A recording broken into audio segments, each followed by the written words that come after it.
Ah, quando eu cheguei aqui, todo sonho de quem vem de uma vida dura, né? Você vai chegar numa cidade grande, você vai ficar rica, você vai ser uma doutora, um doutor, você vai comer do bom e do melhor. Ai, Jesus, me fala. É um sonho. Antigamente. Origem. Padaria. Amanhã. Urgência. Liberdade. Ó, de ônibus lotado. São Paulo. Até o nome é lindo, não é? É isso aí. Eu imaginava São Paulo aquela coisa linda, porque na minha mente eu sempre pensei que aqui era bonito, tudo branquinho, as casas tudo branquinha. E me enganei, né? Porque quando eu cheguei na rodoviária que eu vi aquilo, eu falei, ah não, pai. Isso aqui não é São Paulo, não. Mas meu pai dizia que era, né? Como eu disse, eu ia me acostumar. Como eu acabei me acostumando. A primeira vez que meu pai me trouxe no centro de São Paulo, que eu vi aqueles prédios tudo preto, sujo, tudo encardido, eu falava, ah, não, isso aqui é muito feio. Sonho? Eu sonho preto e branco. Ah, não, porque às vezes a gente pode cair, sonhar alto demais a gente cai. Eu acho que o sonho colorido é para quem quer sonhar alto, chegar alto. Não, nunca imaginei isso na minha vida, eu não sabia nem que tinha prédio na minha vida. Achei bonito, que eu não conhecia aquele negócio, assim, desses por morar lá, de um do céu. Eu pensei que não tinha aquilo. O céu, não tinha azul no céu. Era cinzento, garoa, frio. Eu, por mim, dali mesmo, eu tinha voltado para trás. Rapaz, eu andei por tanto do canto, que já até me esqueci por onde eu andei tanto. Porque a gente já correu tanto atrás e não consegue. São Paulo, que é a beleza que eu tô vendo aqui no mundo, aqui. Vai que uma hora não é de verdade. Eu queria morar no 10º andar, porque fica mais longe da terra e fica mais perto do céu. Fácil de sonhar, às vezes difícil de realizar, né? Sonhei. Tive vontade de vir, né? E aí fui embora de volta. Mas eu venho sempre, de vez em quando eu venho. Meus filhos moram tudo aqui, né? Aí eu venho de vez em quando, né? Se eu ficasse lá, não ia ser feliz. Todos nós artistas vêm pra cá pra ajudar a produzir o São Paulo. Ah, foi uma aventura, né? Eu vim. Foi uma aventura. Eu vim pra cá, né? Aqui eu tenho 2 filhas e 6 netos. Mas não conheço nenhum, né? Vou conhecer agora, se Deus quiser.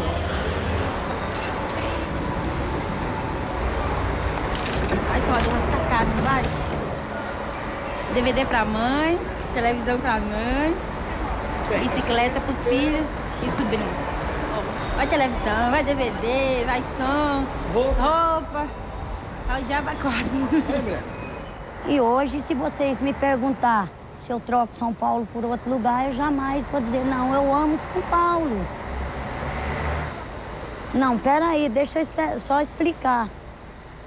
Só que com o decorrer do tempo, eu fui aprendendo a amar São Paulo, gostar, trabalhar. Ah, por enquanto eu não posso nem dizer o que é que eu não gostei, porque eu não saí nem daqui de dentro ainda. Então, você já imaginou? Você passa pela tua mente o quê? Eu vou pra lá, eu vou ficar rica, eu vou ser uma doutora.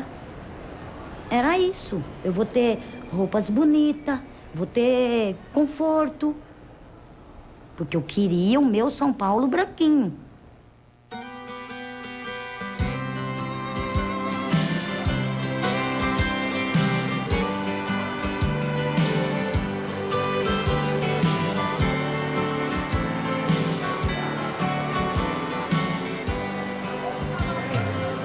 Não aprendi a dizer adeus. Não sei se vou me acostumar.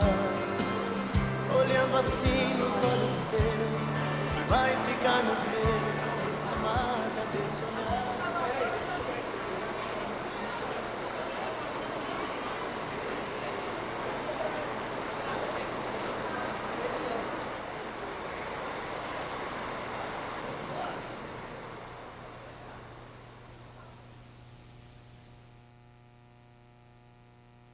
No Café Filosófico. Qual é a melhor fase da vida? A infância, a juventude... Olhando assim nos olhos seus, vai ficar nos meus, amada desse olhar.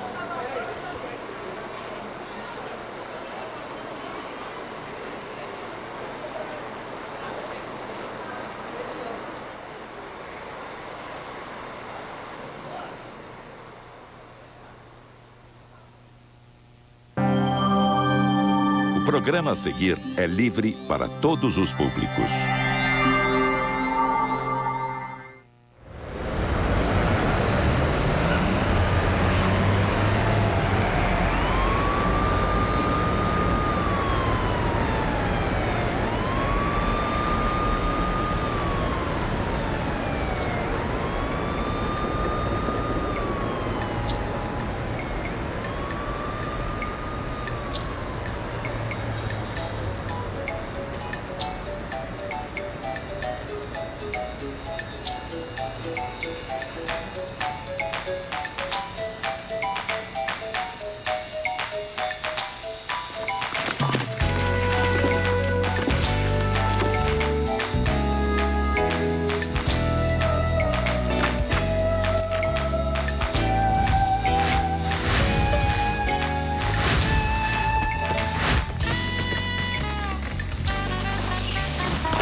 Você conhece esse lugar?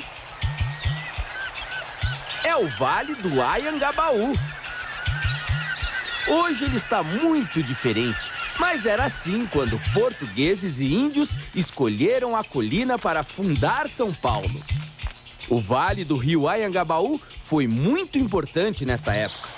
Sua geografia oferecia segurança ao povoado, que sofreu diversos ataques de outras tribos indígenas. Em Tupi-Guarani, a palavra Anhangabaú significa Rio do Diabo. Era um lugar onde ninguém queria ir, pois acreditavam que maus espíritos rondavam por ali.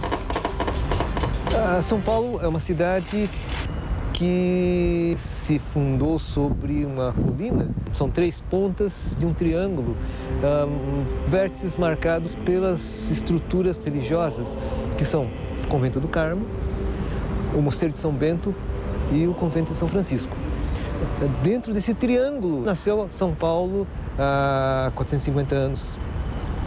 E é sintomático que está num lugar alto. Esses vales, que sejam do Tamanduateí, do Anhangabaú, num certo sentido, estabeleciam os limites da cidade. O Vale do Anhangabaú, o rio Anhangabaú, era um dos limites do triângulo, o rio Tamanduateí, e aqui é o que era o Saracura, enfim, esse trecho aqui da 23 de Maio.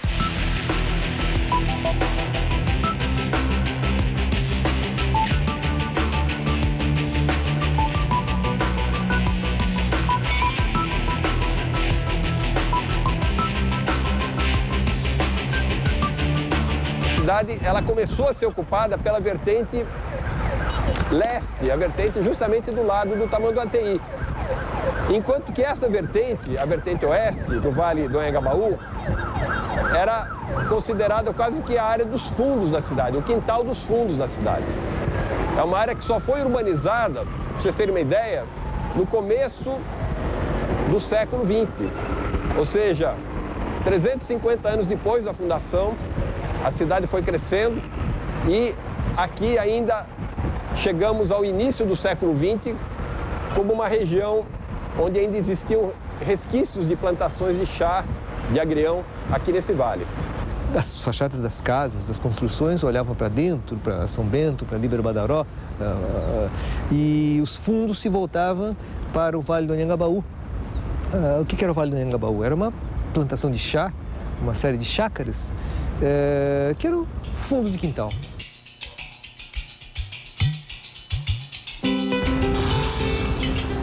Então é uma cidade que surgiu, uma vila, uma cidade que surgiu cercado por depressões. É uma cidade que se isolava por essas depressões, por esses cursos d'água, que num primeiro momento poderiam ter servido como proteção, como uma defesa, mas que a partir de um momento, com o crescimento da cidade, essas depressões se tornaram limitações. No sul do vale, bem próximo da onde hoje temos a Praça da Bandeira, havia no início do século XIX um chafariz onde as tropas de mulas paravam. Ao seu redor, haviam pousadas para os tropeiros e estábulos para os animais. Ali pertinho foi construído um obelisco, que está até hoje no Largo da Memória. É o monumento mais antigo de São Paulo. Em 1921, já estavam terminadas as obras da Ladeira da Memória. Foi uma iniciativa do então prefeito Washington Luiz, que encomendou este projeto de rearranjo urbanístico ao arquiteto Victor de Bigrat. Esse lugar antigamente se chamava Ladeira do Piques e era um ponto de partida ou um ponto de chegada das tropas que se dirigiam para o lado de Pinheiros.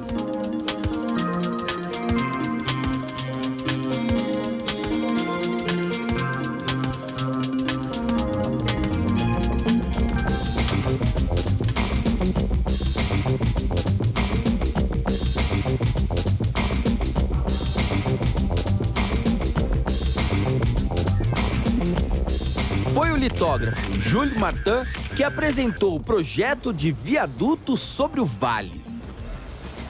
Ali tinha uma plantação de chá, por isso o viaduto ficou conhecido como Viaduto do Chá.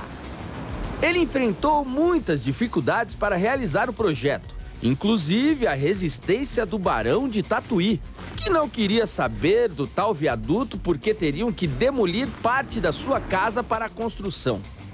Depois de um ano de briga, os interesses da cidade prevaleceram e a casa do barão foi parcialmente demolida. Finalmente, em 1892, foi inaugurado o Viaduto do Chá, todo feito em estrutura metálica importada da Alemanha. Nos primeiros anos de funcionamento, quem quisesse atravessar o viaduto, mesmo a pé, tinha que pagar um pedágio de 3 vinténs. O Barão de Tatuí era um sujeito de uma família tradicional que morava do lado da Líbero Badaró. Aí quando chega o Jules Martin, que era um litógrafo francês, e propõe fazer um bem de utilidade pública para a cidade, que era o Viaduto do Chá, e para fazer esse viaduto, ele ia ter que, numa das cabeceiras, desapropriar uma casa, que era justamente a casa do Barão de Tatuí. Então aí a polêmica surge. Então, mais uma vez, a gente tem um interesse público, que é a construção do viaduto, entrando em conflito com o interesse privado de um grande proprietário imobiliário de toda essa área do Anhangabaú, que era o Barão de Tatuí. Essa pendência durou mais ou menos uns 2 anos, até que o Barão de Tatuí perdeu a causa e teve que aceitar a demolição de sua casa. Tudo isso representa bem o quanto São Paulo foi crescendo ao sabor de interesses localizados, pontuais, não necessariamente pensando-se a cidade como um todo. Mas talvez fosse até demasiado pensarmos que os homens daquela época imaginassem até onde São Paulo chegaria olhando essa paisagem.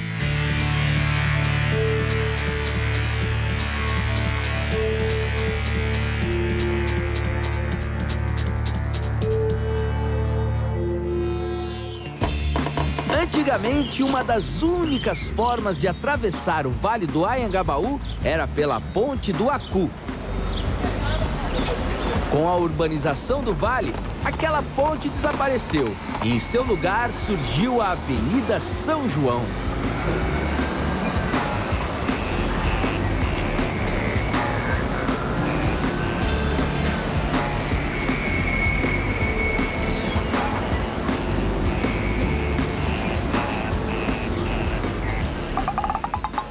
No começo do século XX, essas conexões entre esses dois núcleos, o antigo e o novo, tendo que passar pelo vale, exigiam uma solução de ligação em nível. Por quê? Porque estava iniciando o transporte de bondes elétricos. E o bonde funciona muito bem quando você tem circuitos planos. Você imagina fazer a ligação de lá para cá tendo que passar pelo fundo do vale. Era uma coisa muito complicada. Então, para o conforto da população, foram projetados alguns viadutos, dos quais 2 principais foram construídos. O primeiro, que está lá para diante, é o viaduto do Chá, que foi feito em 1892. E o segundo, em 1913...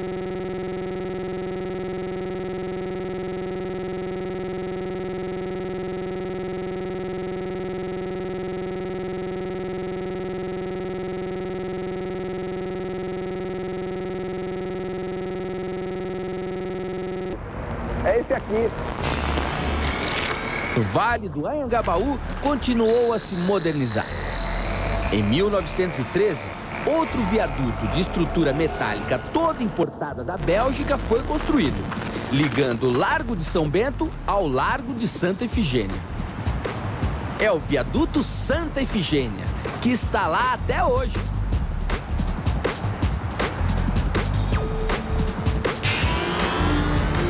Esses 2 viadutos, eles permitiram ampliar muito a ligação, as conexões desse centro antigo, onde estavam os hotéis, as casas bancárias, né, o comércio de luxo, com as novas zonas de expansão da cidade.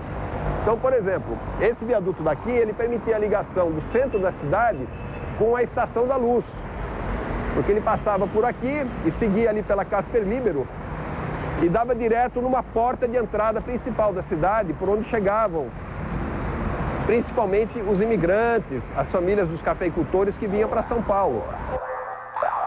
A partir do momento em que se consolida essa transposição, no começo do século,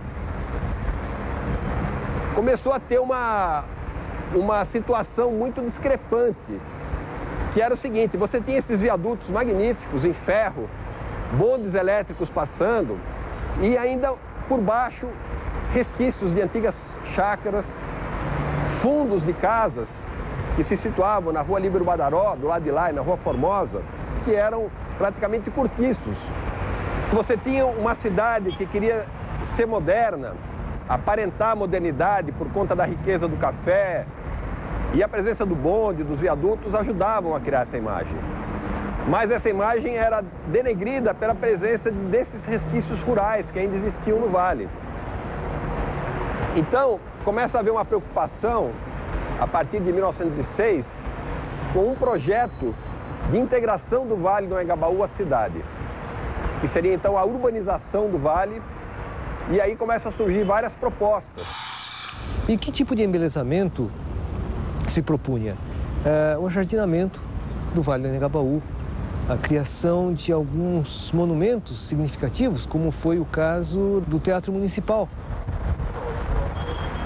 O Teatro Municipal foi um dos primeiros vetores que procurou trazer a cidade para o lado de cá. O Teatro Municipal foi construído logo após a construção do Viaduto do Chá e ele serviu como um imã de atração, né? Era a construção mais magnífica da cidade, mais luxuosa.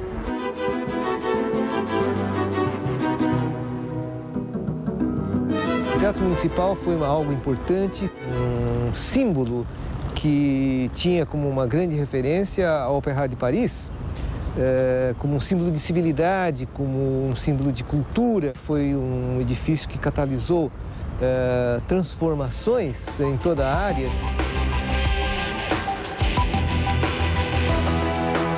Alguns queriam que o Vale fosse um grande local ajardinado, um espaço público para usufruto da população e que procurasse integrar a região do Teatro Municipal com a região de onde tem hoje a Praça do Patriarca. E esse debate se tornou polêmico justamente porque existia uma figura importante na sociedade paulista, que era o Conde de Prates, que ele era proprietário de todos os terrenos do Vale do Anhangabaú, desde a atual Praça das Bandeiras até a Avenida São João. E, obviamente, ele não queria ver suas terras serem desapropriadas só para fazer um jardim. Então, ele exigiu que fossem feitos prédios do lado de lá do vale e do lado de cá também. E deixasse liberado só a parte central. Eles acabaram tendo que chamar um especialista notório na área, um francês chamado Joseph-Antoine Bouvard, que tinha trabalhado na prefeitura de Paris, no setor de parques. Daí ele é convidado para vir para São Paulo, fica aqui por uns 2 meses e ele serve meio como um árbitro desse grande debate que estava acontecendo sobre como urbanizar melhor o vale. No final das contas, depois de muito debate, o Bouvard acabou adotando uma solução mista. Ou seja, existiria o Parque Anhangabaú com os jardins, mas seria concedido o direito de se fazer 2 grandes palacetes ao lado do viaduto do Chá.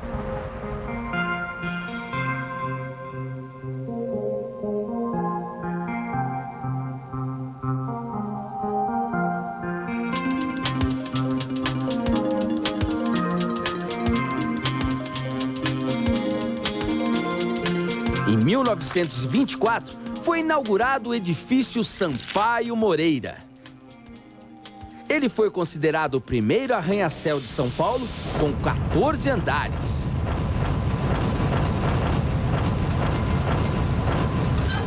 Hoje ele ainda está de pé, escondido entre edifícios muito mais altos, mas lembrando uma época em que o Vale do Anhangabaú era chamado de Sala de Visitas de São Paulo.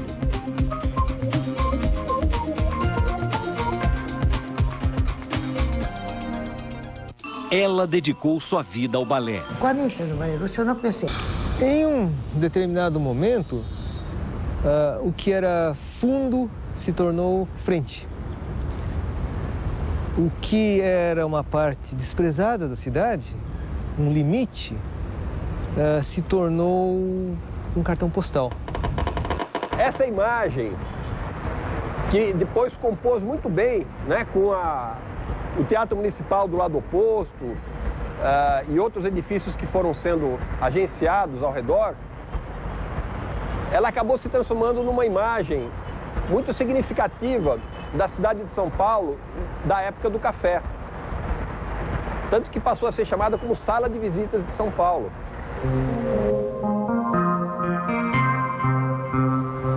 O vale ficou então concluído em 1917 e até por volta do início da década de 40, essa paisagem perdurou no vale. Essa região do Vale do Anhangabaú, o viaduto do Chá, num certo momento, também foi o lugar chique da cidade. Passear aqui pelo viaduto do Chá, pela Barão de Itapetininga, 24 de Maio, ou Patriarca, essa região lindeira do Vale do Anhangabaú, eram os lugares sofisticados, nobres, eram os lugares em que as pessoas, podemos dizer, desfilavam na cidade. O próprio viaduto do Chá já não é mais o mesmo. Em 1938, um novo projeto em estilo Art Deco, feito em concreto armado, substituiu o antigo viaduto de estrutura metálica. Junto com o novo viaduto, surgiu a Galeria Prestes Maia, onde aconteciam exposições de arte e reuniões da sociedade paulistana. Em 1955, muita gente ia lá só para ver uma grande novidade recém-inaugurada, a escada rolante.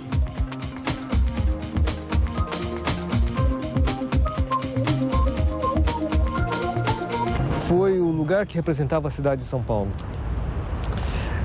Mas suas transformações foram distorcendo esse caráter de símbolo de São Paulo. Após a Segunda Guerra, ou durante, na verdade, o período da Segunda Guerra, quando a gente tinha como prefeito um outro urbanista muito importante chamado Francisco Prestes Maia, que tinha publicado um importantíssimo trabalho chamado Plano de Avenidas, em 1930, ele já propunha que o vale fosse remodelado e que fosse adequado ao crescimento vertiginoso que a cidade de São Paulo tinha tido ao longo dos anos 30 e 40.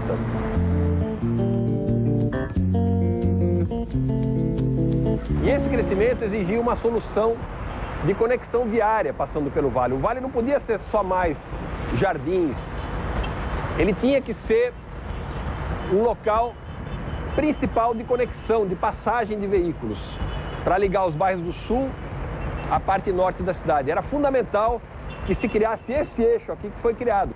Então, essa concepção, que é o chamado Sistema Y, é do Prestes Maia, do Plano de Avenidas. 10 anos mais tarde, quando ele estava como prefeito, ele executou essa obra. E daí aquele primeiro Vale do Anhangabaú, do Boulevard, ele foi destruído e foi feita uma obra que durou até os anos 80, até o começo dos anos 90, que era a Grande Avenida, né? Passando pelo vale. O Vale do Anhangabaú foi durante muitos anos o local preferido pelos paulistanos para as comemorações e manifestações. Uma das mais marcantes aconteceu em 1954, na comemoração do 4º centenário da cidade. Aviões jogavam inúmeros triângulos de papel alumínio sobre o vale, dando a impressão de uma verdadeira chuva de prata. Nessa época daqui, a gente já percebe o vale sendo utilizado como local de passagem de veículos. Então, ele deixa de ser um local de permanência, um grande espaço verde, como foi até os anos 40, com o Plano Boulevard, e passa a servir de local de passagem para a circulação viária da cidade. Ele foi perder esse status de centralidade principal da cidade só nos anos 60 e 70, quando o centro financeiro começou a migrar para a região da Paulista. E daí essa verticalização começou a acontecer na região da Paulista. Enquanto alguns edifícios antigos eram demolidos, outros eram construídos. Como, por exemplo, o edifício Matarazzo, que foi sede do maior grupo empresarial do Brasil e que hoje abriga a Prefeitura de São Paulo. Nos anos 90, existia um concurso para reurbanizar novamente a região do Vale, porque ela tinha ficado muito degradada com esse fluxo intenso de veículos. E daí quem venceu foi um projeto do Jorge Wilhelm e da Rosa Clias, que era de fazer o tamponamento do vale, deixando a circulação por baixo e voltando a ser jardim, que é exatamente o que tem hoje, na região que está ali entre a Praça dos Correios e a Praça das Bandeiras. Recentemente houve uma recuperação desse sentido do parque, com o projeto do Jorge Wilhelm e da Rosa Grena Clias. Uma coisa que talvez as pessoas não percebam é como o Vale do Anhangabaú é um respiro na cidade. É um respiro porque tudo em volta são quarteirões, os quarteirões tradicionais, com ruas que, com a verticalização, se tornaram acanhadas. E, de repente, quando nós saímos desses quarteirões fechados, a gente descortina um horizonte, um panorama, que com a urbanização da cidade se perdeu esse sentido de horizonte que São Paulo, num certo momento, teve.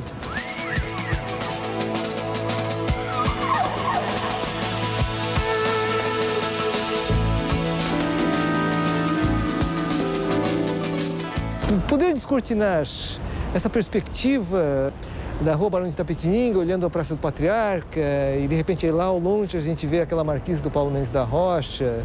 Eu acho que visualmente é um respiro tão interessante que as pessoas poderiam desfrutar mais.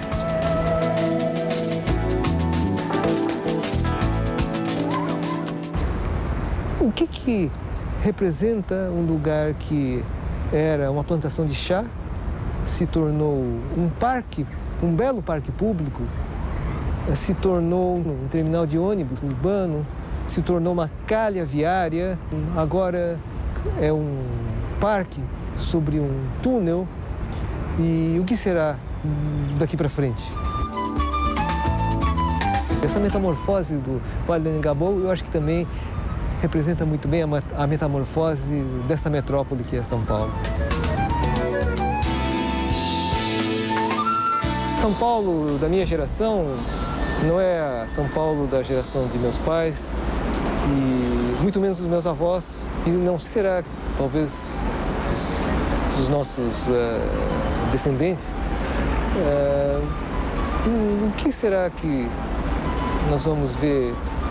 Como será o Anhangabaú daqui a 50 anos? Eu acho que não será a mesma Anhangabaú que nós temos vendo aqui.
No Café Filosófico, um debate reflexivo com o historiador Leandro Carnal sobre a utopia da idade perfeita. A juventude ou a maturidade? Logo mais, 11 da noite.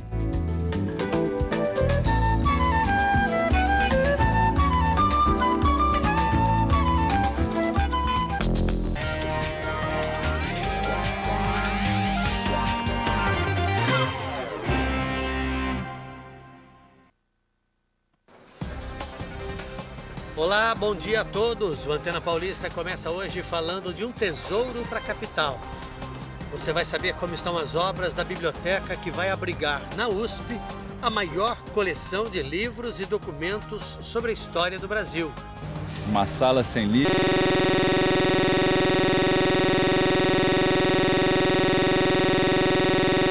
é como um corpo sem alma, né? Então a gente procurou criar o melhor corpo possível para receber essa alma. Um presente magnífico doado pelo empresário José Mindlin, que morreu há uma semana. Amanhã é o Dia Internacional da Mulher. Vamos mostrar mulheres que ocupam cargos de chefia em profissões que até recentemente eram exclusividade masculina. Vamos lá, o Antena Paulista está no ar. Esta semana, São Paulo perdeu um morador especial. José Mindlin era advogado e empresário de sucesso, mas principalmente um leitor apaixonado. Por décadas, ele conseguiu montar a maior e mais importante biblioteca privada do país. Em 2006, doou para a Universidade de São Paulo a Brasiliana, uma belíssima coleção de livros e documentos, a mais importante já montada no Brasil sobre a história do nosso país. Queria apenas que fosse construído um prédio especial para abrigar todo este material, para que ele pudesse ficar bem conservado e à disposição do público. Dr. Mindlin morreu faz uma semana e o Antena Paulista foi ao campus da USP saber como é que estão as obras da sua biblioteca. O espaço, ainda em construção, vai abrigar o conhecimento.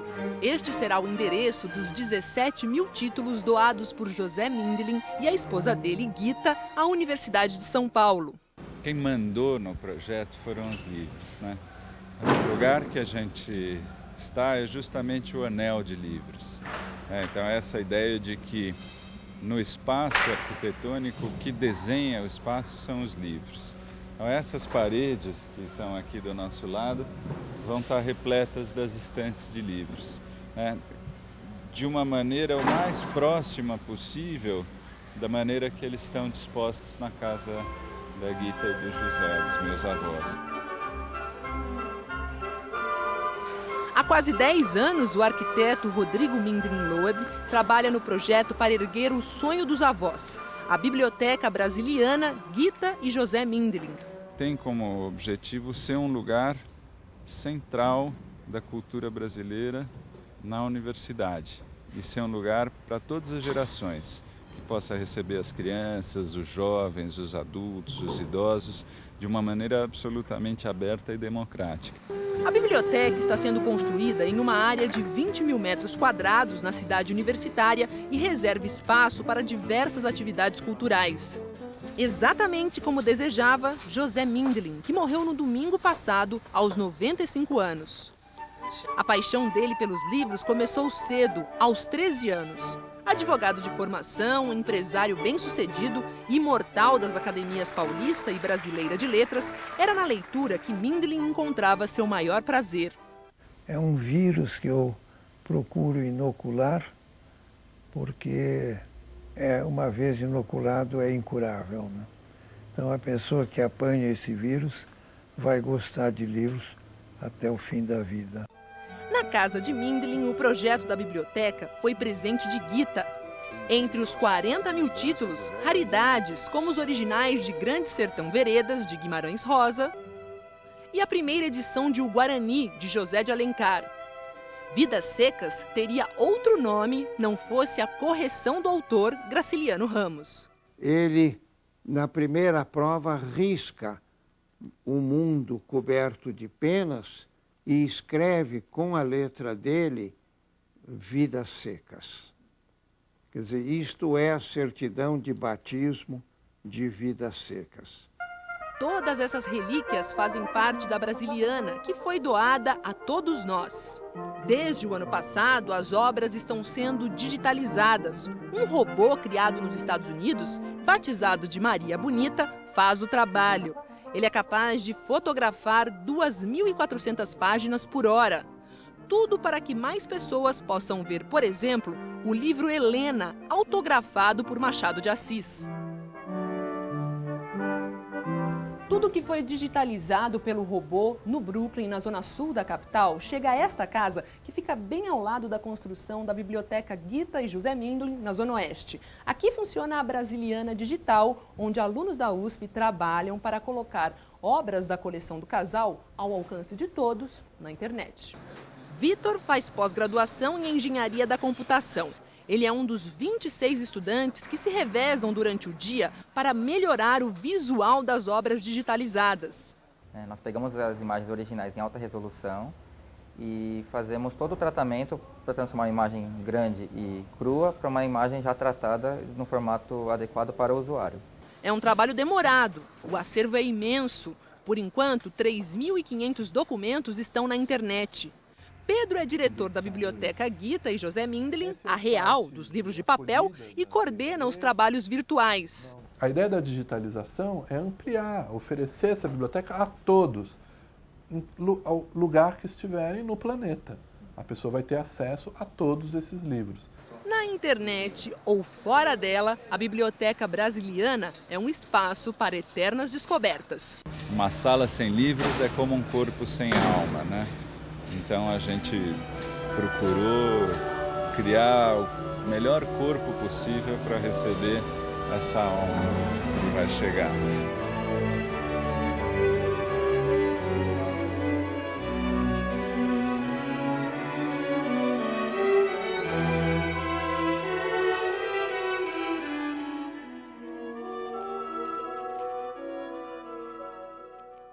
Que projeto espetacular, não é mesmo?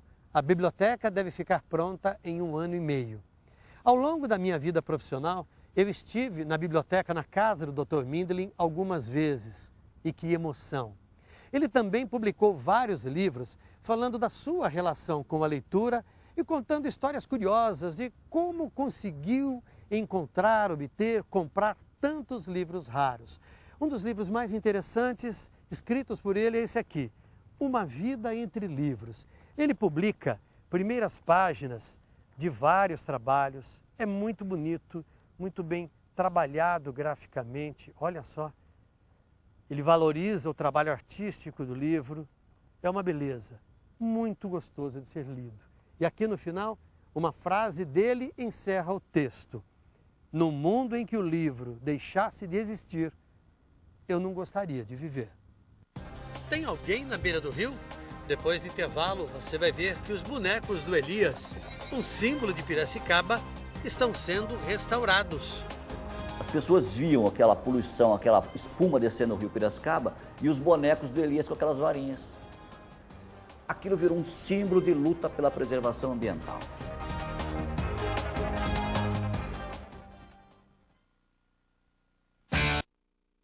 Estamos de volta com a Antena Paulista nesta manhã de domingo, agora para contar para vocês uma história de Piracicaba.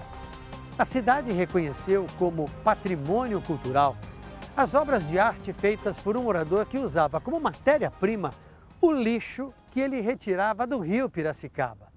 E assim, agora, os bonecos feitos pelo seu Elias, na década de 70, estão sendo restaurados. Quem conhece Piracicaba certamente já ouviu falar dos bonecos do Elias. Os bonecos são gente pescando. Ele tinha a carrocinha, o burro, fazia o boneco, levava para lá, aí ele vinha para cá contemplar. E via muitos bonecos, né? Que dava a impressão que estava a margem, outra margem do rio estava completamente lotada. Então está dentro do contexto do rio com peixe. Os primeiros bonecos do seu Elias foram construídos em 1975. Na época, a função era a malhação do Judas, até que ele teve a ideia de colocá-los na margem do rio.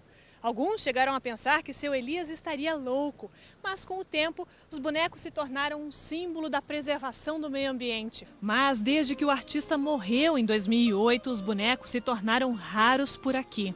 Todos os dias, quando tem fogo, eu faço 1, 2 por dia. A enchente derrubou bastante. Ele fez mais de 3 mil bonecos, né? E sempre, quando tinha enchente, o rio levava. Tanto a obra quanto o criador deixaram saudades. É falta, é como você estivesse sem camisa, né? É a identidade de Piracicaba, né? Ao longo dos mais de 30 anos de trabalho voluntário, seu Elias só usou lixo recolhido no próprio rio para confeccionar os bonecos. Ele fazia com madeira, com pau de árvores, não cortava, pegava os galhos secos. Mas os tempos de saudades vão acabar. Desde 2009, os 22 bonecos que restaram do acervo do seu Elias estão congelados. Mas isso não significa que eles foram para o freezer, não. Pela técnica de restauração, cada boneco passou por um processo de higienização e depois eles foram envolvidos em tecidos que os mantêm preservados. Desses 22 bonecos, 17 virão para a mesa de cirurgia e serão restaurados. Numa sala improvisada bem próxima ao rio, Everson se prepara para trabalhar nos últimos bonecos originais do Elias. E os cuidados do artista lembram de fato os cuidados de um cirurgião. Qual é a diferença de fazer um restauro numa tela e um restauro no boneco como esse? Uma tela, o óleo sobre tela, é uma técnica já definida, né? Acadêmica. E, em consequência, a técnica do restauro desta tela também já é reconhecida cientificamente. Então, eu estou desenvolvendo a técnica de restauro dos bonecos do Elias. Como os bonecos eram feitos de lixo e ficavam expostos ao tempo, o trabalho exige cuidados especiais. Tinha muito mofo, fezes de rato, ninho de rato, alguns escorpiões. A madeira de pernas e braços também vai ser trocada. Pelo estado deles, eles ficaram muito tempo dentro do rio. Raul conviveu com seu Elias. Membro do Instituto Procultura, se emociona ao ver o trabalho e explica que o artista foi um visionário. Quando a poluição ambiental chegou a níveis extremos, as pessoas viam aquela poluição, aquela espuma descendo no rio Piracicaba e os bonecos do Elias com aquelas varinhas. Aquilo virou um símbolo de luta pela preservação ambiental. Depois de restaurados, os bonecos vão ser expostos em prédios turísticos próximos à Rua do Porto, principal rua da margem do rio. E a arte feita de lixo ganhou reconhecimento de patrimônio. Nós estaremos também tombando como bens móveis esses bonecos, junto ao Conselho do Patrimônio Histórico do município, que é o CODEPAC. E quem espera rever a margem do rio repovoada com a mensagem do seu Elias pode ficar tranquilo. A população está esperando por isso há muito tempo. É porque isso é uma arte de uma pessoa de Piracicaba, né, que não pode morrer, né, tem que sempre preservar. Ele alcançou seu devido reconhecimento, porque a obra vai ficar aí, vai ficar para as futuras gerações, as pessoas vão saber quem foi, vão ter a oportunidade de ter contato direto com a obra desse artista importantíssimo aqui da nossa terra.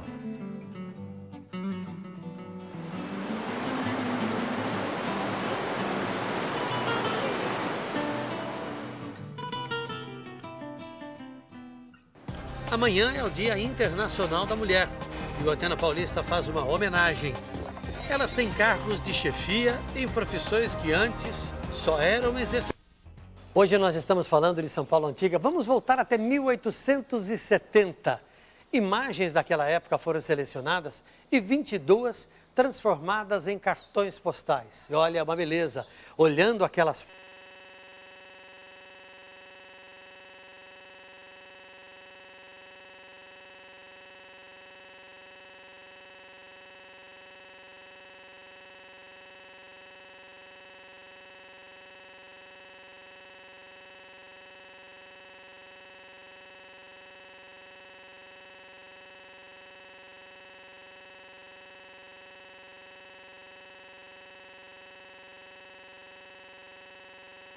fotos, a gente logo percebe que a cidade iria se tornar uma metrópole. Uma metrópole que não dorme, que não descansa. De dia, à noite, na gastronomia, no trânsito, na cultura. Pessoas que saem e muita gente que chega. A gigante São Paulo não para de crescer. Desde o início foi assim. Mesmo quando ainda era uma vila em estilo colonial, São Paulo queria mais. Queria se modernizar, ser mais cosmopolita e sonhava alto. Queria ser como as cidades europeias, principalmente uma delas, Paris. Era a jovem cidade da América do Sul, sonhando com o brilho da cidade-luz. Hoje, pouco sobrou dessa São Paulo com ares parisienses. Parte desse registro está aqui no prédio do Acervo Iconográfico da cidade de São Paulo. Uma viagem para o tempo em que a agitação se concentrava na região central. O acervo tem 600 mil negativos. Os mais antigos têm 150 anos e são de vidro. Registros que precisam de muito cuidado. Para não deteriorar as imagens, a sala que guarda estas relíquias fica constantemente numa temperatura em torno de 18 graus. Pegar os negativos só com luvas. Nós evitamos o manuseio dos negativos, das matrizes originais, e tentamos fazer uma duplicação através de digitalização desses negativos. De todo esse acervo, 22 negativos viraram fotos que agora podem ganhar o mundo e chegar, por exemplo, até a capital francesa. As imagens foram selecionadas por uma equipe e viraram cartões postais. A seleção priorizou cenas da vida cotidiana de São Paulo entre 1870 e 1930. Então procuramos cenas que tivessem relação com as pessoas na rua, com assuntos relacionados ao cotidiano das pessoas. Foi um trabalho de aproximadamente 6 meses para a seleção e, posteriormente, a redação dos comentários, os textos e a finalização do projeto. É um acervo extremamente rico e diversificado, que conta com a participação de vários fotógrafos que no final do século XIX, começo do século XX, registraram um intenso processo de transformação da cidade. Uma São Paulo com uma Praça da Sé diferente da que estamos acostumados a ver. Era uma esquina muito importante nessa cidade antiga, porque ela era na convergência dessas duas ruas que ficava o antigo Largo da Sé, que era um largo pequeno, não é nada em proporção que a Praça da Sé de hoje, e ali ficavam duas igrejas, a Igreja da Sé e a Igreja de São Pedro. Então, isso tornava, vamos dizer, este lugar o centro da cidade, o centro simbólico, um centro importante. No cruzamento das ruas Direita e 15 de Novembro, pouco ficou dos casarões. É a proposta das grandes avenidas, do rodoviarismo, da verticalização, cujo padrão é mais um modelo norte-americano do que europeu, né? O padrão de modernidade, de progresso nesse período, e também um pouco mais vinculado a uma valorização do centro. Mas o espaço aberto do Vale do Anhangabaú ainda é um alívio perto da fila de arranha-céus. Algumas construções resistiram ao tempo. É o caso do Mosteiro de São Bento, do Largo São Francisco, onde quase nada mudou, e do Teatro Municipal, ainda imponente, apesar de o cenário em volta ter se modificado. É um pouco aquilo que o Caetano Veloso fala de São Paulo, que gera e destrói coisas belas, né? Então é uma cidade que está sempre se reconstruindo e, no fundo, isso acaba sendo assimilado como a própria identidade da cidade. Os prédios, os moradores se multiplicaram. Os rios, como Tamanduateí, quase desapareceram da paisagem. A torre da igreja lá ao fundo é a única referência entre a imagem antiga e a atual da Várzea do Carmo. A cidade cresceu tanto que apareceram outros centros comerciais, habitacionais e financeiros. O fotógrafo e arquiteto Cristiano Mascaro já registrou muitas destas mudanças.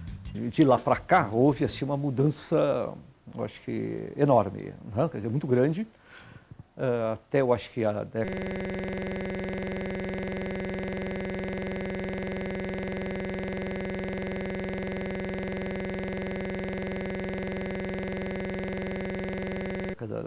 de 10, 20, São Paulo era uma cidade bem provinciana, um tanto afrancesada. Eu digo até 1950, que eu me lembro quando eu era garoto, que eu andava pela cidade e havia muitos edifícios dessa forma. Apesar do saudosismo, o fotógrafo mantém os olhos abertos para São Paulo atual. Congela as nuances da metrópole efervescente. Fotos que nas próximas gerações podem servir de referência para mostrar a cara de uma São Paulo cosmopolita, na visão do início do século XXI. Daqui a alguns anos, tudo pode ser, de novo, muito diferente.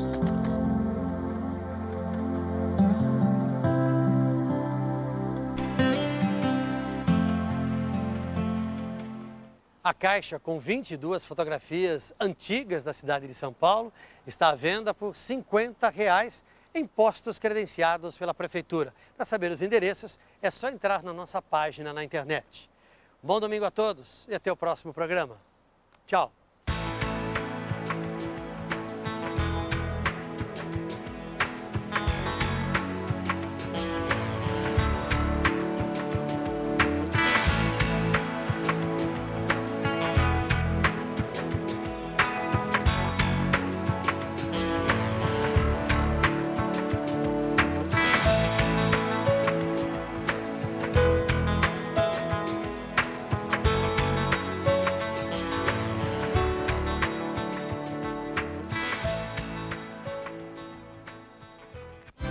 Hyundai. Olá, muito bom dia. É impossível falar da grandeza de São Paulo sem lembrar dos pioneiros, os imigrantes que vieram de lugares distantes e contribuíram para o crescimento e para a grandeza